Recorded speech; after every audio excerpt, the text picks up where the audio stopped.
ఎడారిలో సెలయేర్లు.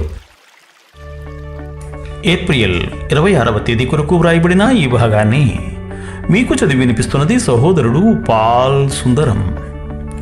నిశ్చయముగా నా ప్రభువైన యేసుక్రీస్తును గూర్చిన అతి శ్రేష్టమైన జ్ఞానము నిమిత్తమై సమస్తమును నష్టముగా ఎంచుకొనుచున్నాను.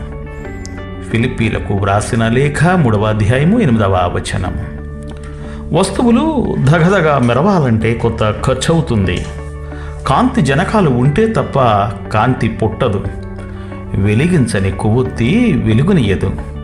మంటలేనిదే తాతళలు లేవు. అలాగే మనం అగ్నికి ఆహుతైపోకుండా ఇతరులని వెలిగించలేము. మండడం శ్రమపడడానికి గుర్తు.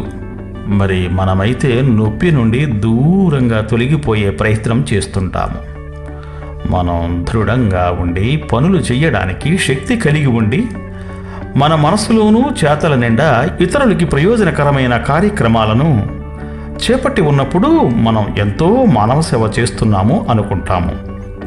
అయితే మనము ఒక మూలన చేరి శ్రమలను అనుభవించడం తప్ప మరేమీ చేయలేని స్థితిలోనూ లేక రోగపీడితులంగానూ ఉన్నప్పుడు, బాధ మనల్ని కబళిస్తున్నప్పుడు, మన కార్యక్రమాలను పట్టించుకునే నాథుడు లేక మూలనబడినప్పుడు మనం ఇతరులకేమీ ఉపయోగపడడం లేదు అనుకుంటాము. మన జీవితమే పనికిరానిదైపోయినట్టు బాధపడతాము. అయితే దీర్ఘశాంతం కలిగి దేవుని చిత్తానికి లోబడితే మనం హుషారుగా ఇతరులకి సహాయపడే రోజుల కంటే బాధల్లో కృషిస్తూ ఉన్నప్పుడే మన చుట్టూ ఉన్న ప్రపంచానికి ఎక్కువ ఆశీర్వాదకరంగా ఉండగలం. ఎందుకంటే బాధల్లో ఉన్నవాళ్ళు మండే కొవ్వొత్తి లాంటివాళ్ళు. వాళ్ళు కాంతుల్ని వెదజల్లుతారు. రేపటి మహిమ తేజస్సు ఈనాటి దారిద్ర్యంలో వేళ్లు పాతుకుంటుంది. చాలామంది సిలువ లేకుండా మహిమ కావాలంటారు, మండకుండా వెలుగునివ్వాలంటారు. కానీ శ్రమలు పొందిన తర్వాతే కదా కిరీటం దొరికేది. మా ఊళ్ళో పెరిగే మందు చెట్టు కథ విన్నారా? 100 ఏళ్లు పెరిగి పెరిగి పరిపక్వమవుతుంది. చిటారు కొమ్మన చిన్నారి మొగ్గ కళ్ళు తెరిచి వైభవంగా విరబుస్తాయి వేవేల పుష్పాలు.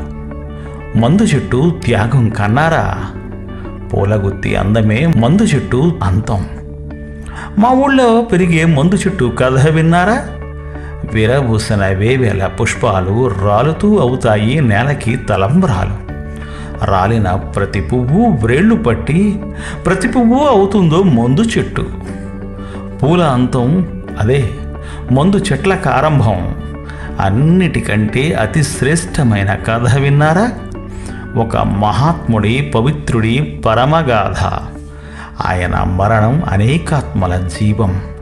ఆకాశంలో జ్యోతుల తళతళలు, మనలో ఆయన ఆత్మజ్యోతి మిలమిలలు.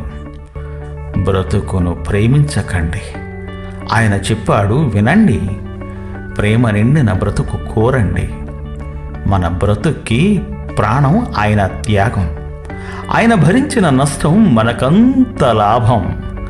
ఆయన కన్నీళ్లు మన చిరునవ్వుల కాంతులు. ఆయన ఆవేదన మన బ్రతుకుల్లో శాంతులు. దేవుడు మిమ్ము దీవించుగాక. Amen, amen.